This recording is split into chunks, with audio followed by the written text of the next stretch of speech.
Today on The Anxious Achiever, we're taking on a question that's big, but it's so important. And to me, when you think about it, it just makes sense. What if America isn't just politically divided or socially strained? What if our entire nervous system is dysregulated? I'm Morra Aarons-Mele, and this is The Anxious Achiever, the show that looks at the intersection of mental health and leadership and asks, how can we do it all better? My guest today is the journalist and cultural entrepreneur, Kate Woodsome. She is one of the clearest and most urgent voices on the intersection of mental health and democracy. After 2 decades in global newsrooms from Cambodia to Hong Kong to Washington, D.C., Woodsome left the Washington Post to study something that she had been living and witnessing her entire career: the ways in which personal trauma, collective burnout, and chronic stress ripple through our politics, our communities, and our civic life. Kate describes democracy as a living nervous system. And right now, she says, that system is overwhelmed, dysregulated, burnt out, operating far outside its window of tolerance. The signs are everywhere, and we can't ignore them.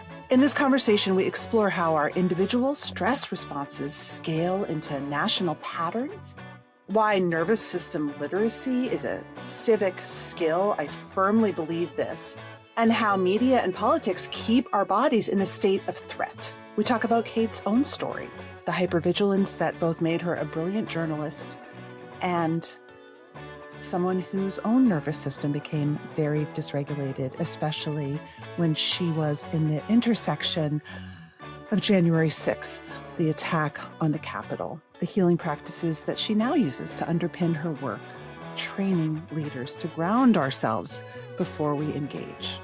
And so if you've ever wondered why everything just feels so heightened, why so many conversations feel impossible, and why your own nervous system feels like it's carrying the weight of the world, this episode will help make sense of it. My conversation with Kate Woodsome. Kate, I have not met someone in so long whose work I felt so excited about and like I wanted to literally shout from the rooftops and help amplify. Not that you need it because your work is gaining so much traction. So I'm really happy to have you on. And first, I'd like you to tell the audience, what is your work? So I am a journalist by trade, and I, a year and a half ago, opted out of mainstream news. I was with the Washington Post, and I left to study the connections between mental health and democracy. And what are the conditions that affect our relationships with ourselves and our relationships with other people? And so I do that as a journalist, but also as a visiting scholar with Georgetown University and as a budding cultural entrepreneur, where I'm creating a media and leadership lab to help rebuild civic resilience. What does civic resilience mean? So when I look at public health, political health, and personal health, I look at people who are burnt out, lashing out, and shutting down. Mm-hmm. And I look at democracy essentially as a nervous system. And I believe that the nervous system of democracy is burned out. We are, as a people, individually, collectively, systemically, we are in a situation where our economy, our media, our social and political systems are not serving our health. They're overwhelming us. We're becoming dysregulated, overstressed, and we're way beyond what many of your listeners might know as our window of tolerance. We're way beyond our capacity to manage the stress that this modern life that we're in is throwing at us. And so, what is civic resilience? It is looking at what care and support and resources we need at an individual personal level, we need in our communities, and then we need in our systems to come back into that window of tolerance so that we can be open and curious and connected, and so that we can move through adversity and the inevitable conflict that happens in democracies. Conflict is healthy. Everyone who's been in a relationship knows if there's no conflict, probably you're not expressing your needs, right? And so we need a little healthy conflict, but we need the resilience and we need the skills to be able to do that from a grounded place of awareness. So, a lot of words to say essentially what I'm doing is helping people understand the systemic roots of our problems. So, how does intergenerational trauma play out in our politics, in our systems? How does your own personal well-being affect your relationships at work and in society? So the awareness pillar is one. Mm-hmm. I raise awareness. Then that helps people understand, oh gosh, we have work to do, but I'm so overwhelmed. I'm so stressed out. I don't know how to engage.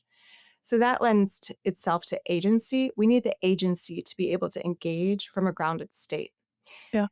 What is that agency? It's work that you do, and it's work that I do now as a certified neuroscience-based resilience trainer, where I help people use nervous system literacy to be able to know what's happening in themselves so that they can get grounded and engage from a, clearer place.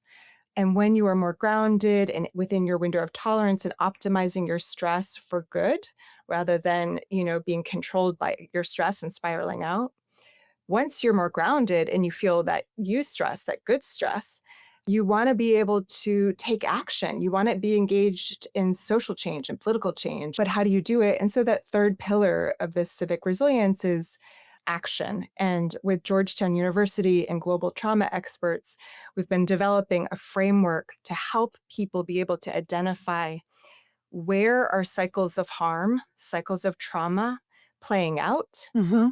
What are the conditions that add to it? What are the intervention points? And what can we actually do to disrupt the cycles of harm and reorient them to be cycles of healing, well-being, and what we might refer to as rehumanization? Wow. Whoa! Oh my gosh, where am I going to start? I know, it's so much. Yeah. Well, let's start with the nervous system. I Good. mean, it's interesting. You use the word overwhelm. Talk about talk a little bit more about why you start with our personal nervous system. Why is that sort of step one for you? Part of it is my own experience and what I've done, quote, wrong. So I was a hard-charging perfectionist workaholic who worked in newsrooms for 23 years. I began my career in Cuba and went to Cambodia, Hong Kong, Washington, D.C., looking at authoritarian countries, declining democracies, and societies that had weathered great tumult. And how do they emerge from it, for better or worse? Hmm. And the adversity that I faced in these countries and in these cultures felt like a relief to me because of the adversity that I had experienced growing up. So in my own home, it wasn't always safe. It wasn't always secure. And my nervous system was shaped on high alert. My nervous system was generally rattling and scanning for danger. Just to pause and say welcome Yes. welcome to the anxious achiever and the hall of hypervigilance. The hall of hypervigilance, exactly. It's such a good phrase. And for all these anxious achievers, as well as I do, and all of your listeners know, this is a superpower, right? Mhm. We turn this hypervigilance into a superpower that makes us be able to gather a lot of information very quickly. I could quickly, make order out of chaos, categorize things into what needs to be addressed immediately, what needs to be addressed long term. I could hop out of the way of actual danger. And so my nervous system was in a chronic state of fight or flight. Yep. And that made me really successful at my job. I normalized extraordinarily high levels of stress Yep. because I was on deadline and because I was in environments that required it. And just to sorry, I'm going to cut you off just for a sec. It was a relief to you. Oh, Why was yeah. this a relief? Why was it a relief? Yeah. Because I could make meaning Hmm. of my adversity. So there was a reason why I had been through the fire, because I could withstand intense heat on the job. So that felt good. Mm. It was a relief to me because I was able to regain a sense of control, a sense of power from my profession that I lacked in my personal life. And so that was a great relief. And also the adrenaline, Oh, when yeah. you're out in the field and you're literally on the front lines of history and you're witnessing things that most people on this planet will not be able to. It is fantastic to be so adrenalized that you can move toward the danger, Mhm. witness it, come back and tell people about it, and you're technically okay. And for me, I hit my wall in 2021, January 6th, 2021. It was the US Capitol attack, which I covered. If you watch on camera, I stick the landing, I remain calm in the face of adversity. And also, I experienced complex PTSD, new trauma, woke up old trauma. And I essentially had a choice where I could continue living in my head, in my brain, from neck up, cerebral, using stress to barrel through, or I could begin to connect my body and mind and begin to notice the effects of this stress and how it was affecting my health, my relationships. And I wanted to be able to still work at an extremely high level and be able to be productive and engaged, but not compromise my well being, which I inevitably was. You cannot live a full, whole life with a full spectrum of emotions and have relaxed muscles and stay at that fight flight level forever. What are relaxed muscles? I mean, I I mean, know. listeners, when was the last time that you didn't feel? I think you and I probably both use sort of body scan techniques quite a bit with folks. Like, when is the last time that your trapezoids, let's just pick your poor Yes. trapezoids, felt anything but up here, or your belly wasn't clenched, right?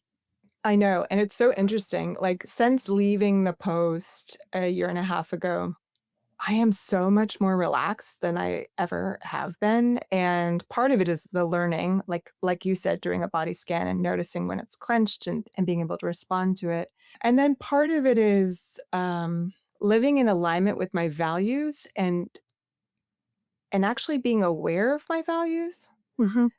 and realizing when you grow, everybody's values change. And so you might have a value system like mine was seek truth, tell truth, and, do no harm in the process. But the more I learn about trauma and the more I learn about stress, even the best intentioned journalists who seek to do no harm, if they don't understand how trauma or stress manifests in different ways, we inevitably will cause harm to ourselves and other people. And so the more I learned, the more I realized I had to change my ways of working to be in alignment with that value of do no harm, which includes ideally not pushing myself to the point where I'm so tired, I get caught in a stress reaction where my muscles are tensed because I'm stressed. Then the muscles tensing tells me I'm stressed. It's like brain, body, brain, body. Anyway. So, nervous system literacy for yourself and for the country? That's it. I mean, it's so interesting, Morra. Like when I met you, you say you're excited. I was thrilled to meet a person who speaks a kindred language and who has walked the walk of intense, you were in the political world and you know what it is like to need to be essentially a wolf, like kind, but like, right? Oh, And then, yeah. yeah, and then the damage. And so, yeah, so I so appreciate the kindred language and perspective. And I think what I have found is that all of the calls for civil discourse in the United States, which we so desperately need, you cannot have civil discourse if you are activated and your stress is so high that literally the blood is flowing to your largest muscles so that you can run or fight, so that your heart can beat faster. All of that blood and the lung capacity that is required when you're stressed, that takes away from your hearing. Yeah. So if your hearing is diminished because you're in a heightened state of stress, you're not going to be able to listen. If you are scanning for danger because your nervous system is so elevated, you're not going to be able to recognize that the person talking to you with a different point of view has experienced their own hurt and pain, and they're seeking solace and relief. And the way they seek solace might be different than yours. But if you're in a heightened state of stress, you simply see the way they're seeking solace as a threat to you. And it's not even your fault, It right? is not. It's not like you're saying I'm doing this. It is your ancient, beautiful brain protecting That's right. you. That's right. And I find what I think is so exciting, and also why I'm like stoked to have this conversation and to meld our worlds, and the people who work on trauma, people who are in the mental health field, think more often about us holistically. Politics very often doesn't. Journalism very often doesn't, unless you're covering wellness or Mm. well-being. Right. And so these silos are a disservice to all of us, right? And they're very superficial. And so that's why when what I'm incubating, what I'm developing, I don't talk about surface level band-aid fixes. We have to go to the roots, not only of what's happening biologically, psychologically, but what are the systemic drivers that are keeping people in chronic states of stress? Yeah. What are they? Well, poverty, racism, even if you are at a higher income level and happen to have been born with, privilege and power, generations of trauma and learned behaviors, Mhm. defense postures that your grandparents or parents took because they weren't safe. Those learnings may make you look at others, as opposed to potential collaborators that you can work with to come up with creative solutions. Um, our economy and our technology essentially has trained us to be addicted consumers of waves hand at everything. So, we are living at a time when we are essentially at the mercy of an economy and a technology and many media systems that keep us numbed or hyper aroused, hyper activated. And we really have to begin to get to notice what's happening in us in order to make informed decisions about what to disengage with. Right. Yeah, what to engage with. Let me ask you a question, though, and it's something I've asked to researchers. You mentioned our grandparents, you mentioned past generations. Now, surely they felt high levels of stress. Surely Mhm. my grandparents, growing up in the age of pogroms, living in a shtetl with no running water, felt immense amounts of physical stress and everything we're talking about now. We inherit that. Mhm. But is there a difference now too that is making our stress quality difference, or do we just not know that? Is this something you think about? Do we just not know that? Right. Like what is contributing to different stress now? Or is it different and we weren't alive back then, so we don't really know? Like, is stress part of the human condition, or do you think that there's a different quality right now? Or Stress both? Both. Stress Yeah. is part of the human condition, right? I mean, our nervous systems are designed to keep us alive essentially by scanning and asking, am I safe? So if we are designed to look for danger, that means that whatever created us, however we evolved, depending on, your school, it knew that stress would be inevitable and that danger would always be a likelihood and possibility. The difference now is that even if I am physically safe in this chair talking to you, Right, which you are, right? which I am, A saber-toothed tiger is not going to come eat you. that's right. We now have devices that deliver danger or the perception of danger to us into our hands. Yeah. So And technology, activate us constantly. that's it. That's it. So our nervous systems were not designed to metabolize the level of stress that we are receiving because of technology, right? And so even if you abstain from technology or social media or whatever it might be, if you have any friend in the world that's connected, they too can carry that information to you. And the ripple effects of all these people consuming it, then they drive on the road, they go grocery shopping, or they walk their dog. They're hypervigilant, they're less patient, they're less open to possibility. So it is different in the amount of information and stimulation that we have. Yeah. The overwhelm. The overwhelm. And so here's another thing, since the beginning of time, people in power will always use fear to divide, will use fear to control. This is not new. Propaganda is not new. What is new is the speed at which it is happening. And in the United States, historically, the people in power, they will always engage in partisan politics, and the level of fear mongering and division that is being asserted at the highest levels of this government is different than in the Is different. past. I Yeah. agree. Yeah, I mean, because I think that one of the things, since we are talking sort of pan United States, pan democracy, is it's easy to say, what are you talking about? We have it so good. And yet we all know that there's something in our wiring that is seriously getting short-circuited.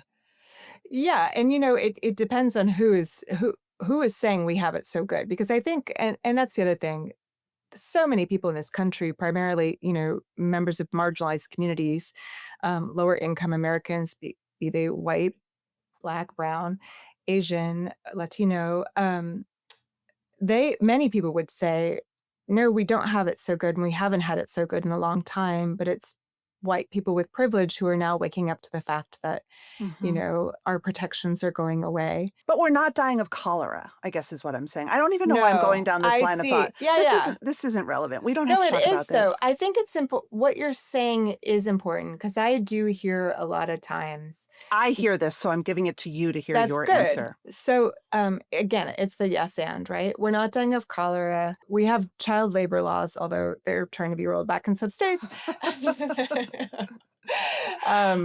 But, we are, quote, more advanced than we have been in the past. There have been hard times before. There will always be hard times. And still, the rate of change and the number of things that are changing, be it the climate, be it technology, be it the political situation, and the way we are receiving information is at a faster pace than has been before. And we're not able to slow down and process so much.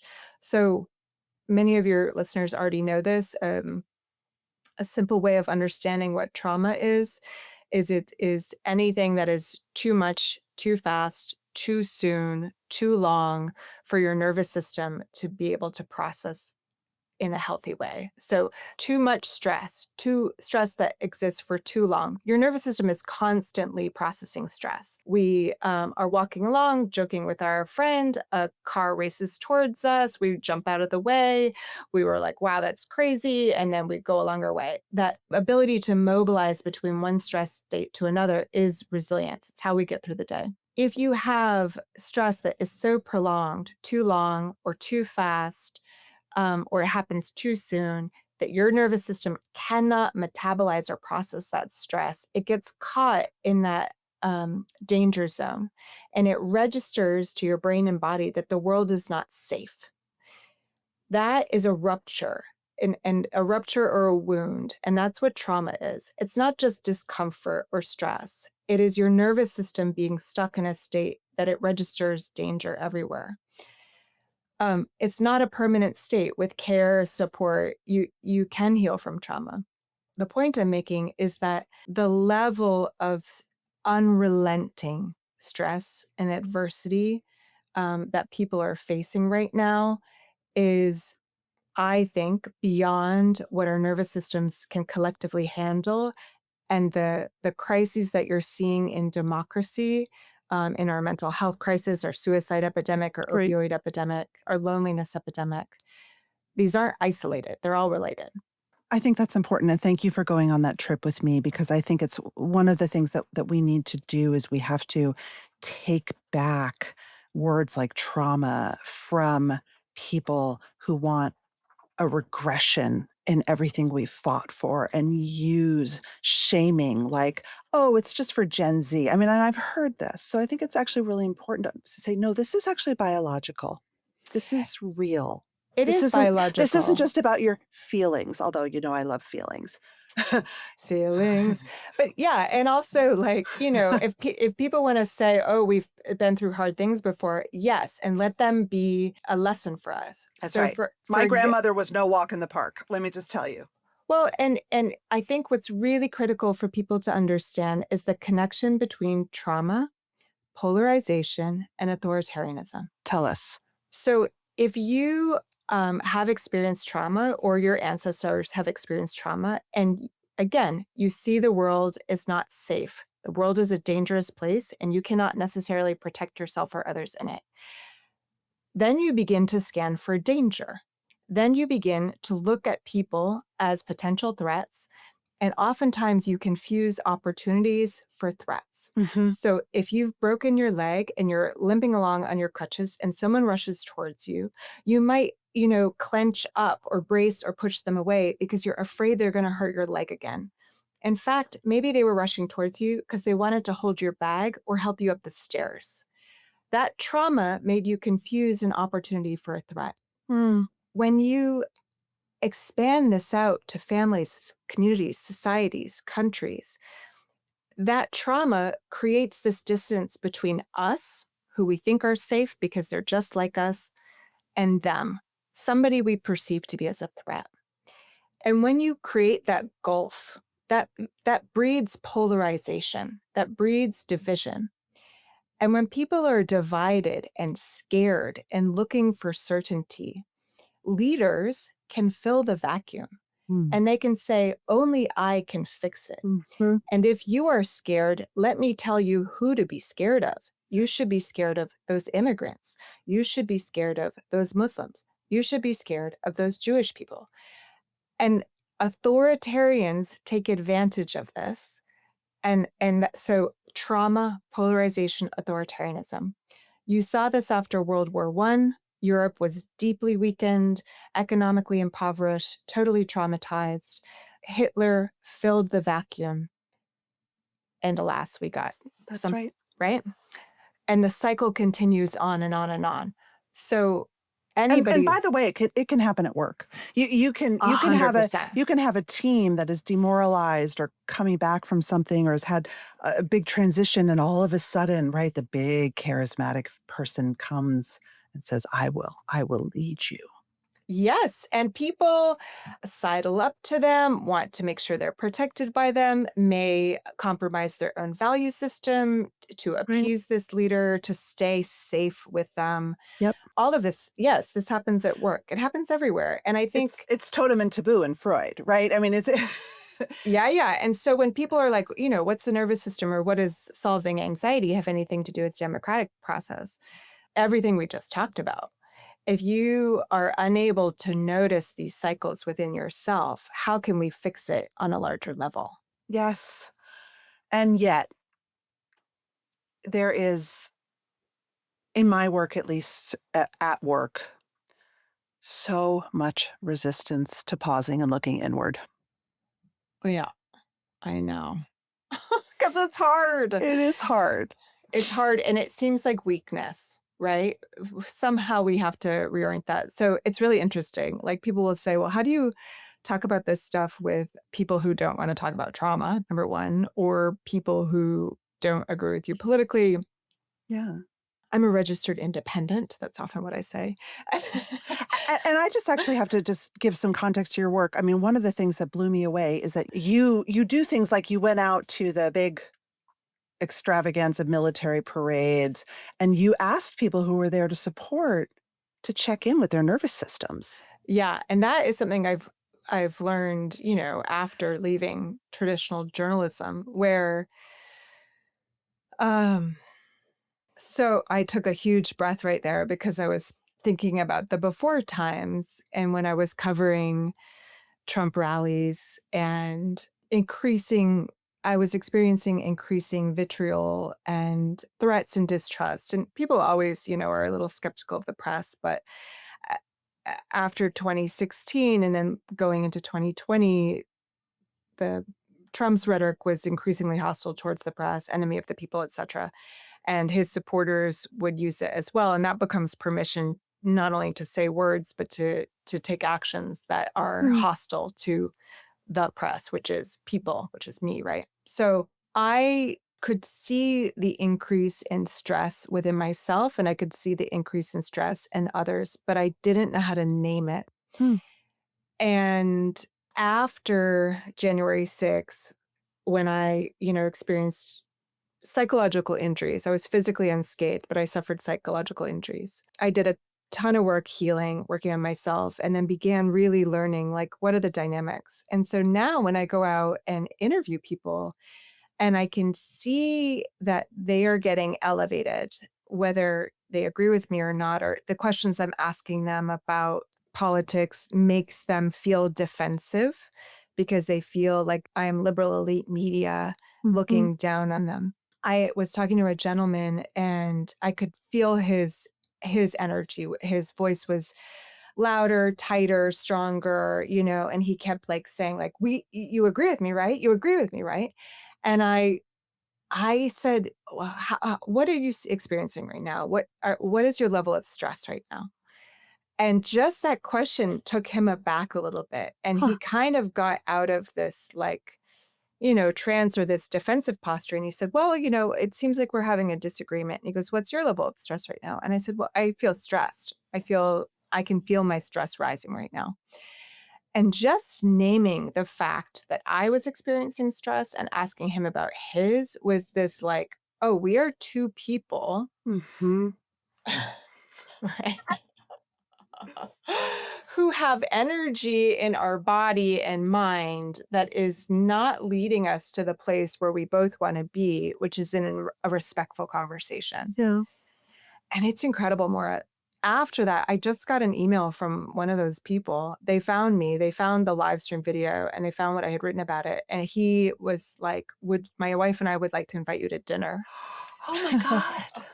Yeah, it's incredible. And very different perspective about, certain issues that they care about and how I would approach them. But their point was that we are two people trying to live our values and to engage in civil discourse, and they wanted to continue it. And I think if I hadn't taken that moment to ask him essentially like, how you doing? Here's how Mhm. I'm doing. Mhm. That overture would not have happened. Is there a way that you can signal that nonverbally? Because it can be if there's a differential in power or privilege or, it's hard to say, "How are you doing? I'm stressed." Is there a way that you can signal that nonverbally and get someone to check in? Yeah. So this is what I did again, January 6th. I was at the US Capitol and I was wearing a bulletproof vest and Wow. rioters saw me and I clearly was a member of the press and they asked me who I worked for. And when I told them at the time I was working for the Washington Post, they swarmed me and they started screaming at me and you're the enemy of the people and threatening me. And I started nodding and listening and showing them with concern and maybe like a tilt of my head Mhm. that I was trying to understand. And Mm. it slowed people enough that there was this like a slowing down. And I said, can you help me understand, like, what is it that upsets you most? And all of You us, said that to them yeah, in the yeah. Capitol in the riot at January 6th. Yeah, on the backside of the Capitol, but yes, Oh my God. yes. And then here's the thing, and this is what I always tell people. People are in pain and they want to feel better. And people also want to feel heard. Yes. HERD. And so I technically was the enemy of the people, but suddenly I was a listening ear. Mhm. And so they wanted me to know that they felt that the press looked down on them. They felt that the press was dividing Americans. They felt like the deep state had, covered up election fraud. They felt that, corrupt people were taking over the country. And I just listened. And then it was so interesting. Once they realized I was like sincerely listening, there was truly enough of a break. And this guy tried to appeal to me. And he said, lady, you're a middle aged white lady. You should be with us. You should be with like MAGA, not with Antifa. He suggested I was, which is like so many layers to that. But I turned to him and I said, what about me says middle aged?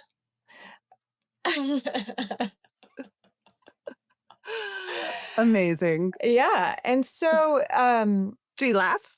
he laughed. Everybody laughed. He was embarrassed. He was embarrassed that maybe Mm. he had affected my age. So, in answer to your question, how do you signal your humanity Yeah. non-verbally? I show compassionate curiosity, or at least I try. And I do it by nodding. I do it by looking them in the eye. Attention. You give Attention. them your attention. That's right. That's right. And here's the thing. When I regulate, when I take a settling breath, inhaling and then exhaling for twice as long as I inhale. So if you breathe for 2 seconds, you exhale for 4. If I do that, it creates an opening. Mhm. Most people are used to someone just preparing to respond. Most people are not used to being listened to or having pauses in conversation. Yeah. So the signaling is as much for them as it is for you. Wow, that is skillful. Yeah. Survival, I think, but now I understand skills. Yeah, it's so interesting. I still, when I think about it, like you can see, if you see me, my eyes are like up and back, and like I'm like, let me be present with you because I can go back there and kind of get lost in the memory. But yeah, I think all of us have innate wisdom from what we have experienced and how Mhm. we have survived whatever it is that's been thrown at us. And it is our process to put words or to put meaning to the experiences. And so that's what I'm trying to do now is like, okay, I've survived this long, and some of the survival techniques no longer serve me and some do. So how do I channel this Yeah. and how do I help others with it? And I think that's what you're doing. Sure trying. I know. I mean, to me, one of the things that has been so game changing for me is, we all do so many Zooms and, the I work with people who have a lot of different energy, and a lot of the people I work with have neurodivergent energy, and they're like all, a lot of people are like ADHD, right? They're all over the place. They're coming in and they're just like, Yeah. and one of the things that I, have learned through all this nervous system stuff is I can sit there at the beginning of a Zoom in settled energy, Mhm. and I can help them across the airwaves, get a little bit more settled and a little bit more present. And, again, I think that we are taught these things we're taught them here and there in leadership. If you ever take a negotiation class, you learn stuff like this. But to me, these are so foundational to how we communicate effectively. So what are you working on now as we close out? Like, tell me what you're very excited about and how you're putting all this into action. Yeah. So, I mean, I'm excited about all of it because I think at a time when so many people feel helpless and hopeless and like they don't know how to save democracy, I have the plan, like I have Yes. great purpose. So I feel excited about it all. I have collaborators with the Press Freedom Center at the National Press Club. We're developing a plan to train journalists in nervous system literacy and resilience skills, and to help them better understand the roots and the systemic drivers of our ills. One of my goals is to do similar training for health staffers. That would be Oh. the a real ultimate goal. For just a quick aside, for people who have never worked on the Hill, which is probably most of you, it is fair to say that Hill staffers are a very special breed of people. Yeah. Yeah. And there are a lot of anxious achievers on the Hill. So many anxious achievers. So, I'm putting that into the universe so that it ultimately becomes so. I recently gave a talk in Telluride, and I had a woman who was the HR director for a former very, very, very big tech company. And she came up to me and she said, every leader in tech needs to hear you talk and Yeah. needs to have these skills. And I was like, okay. So for a woman who left journalism a year and a half ago and has known these connections for my entire, sentient life because of my upbringing and seen this all over the world, to begin to make an impact within journalism circles, within political circles, and within economic circles, that's a BFD, right? To Sure is. Yeah. So, and then, but the challenge now is I'm learning to fundraise.